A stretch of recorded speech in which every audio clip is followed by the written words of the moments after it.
সব সময় আল্লাহর কাছে এই দোয়াটা যেন আমরা করি, আল্লাহ কিয়ামতের দিন তুমি আমার হিসাব নিও না, আল্লাহ তুমি আমার বিচার বসিও না, আল্লাহ তুমি দয়া করে আমারে মাফ করে দিও। আল্লাহ যার বিচার করবেন ও জাহান্নামে যাবে, আর যার বিচার করবেন না সে জান্নাতে যাবে।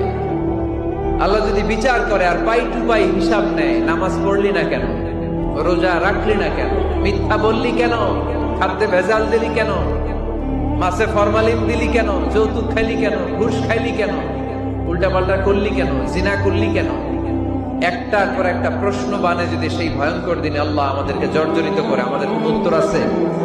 সেদিন আমাদের বাঁচার কোন উপায় আছে? তাই আমরা সবাই আল্লাহর কাছে দোয়া করবো, আল্লাহ কোনো বিচার টিচার মানি না, কোনো বিচার করতে পারবো না, দয়া করবা। কথা কয় না? কি করবে? এবার আওয়াজ করে বলেন, বিচার চান না দয়া চান?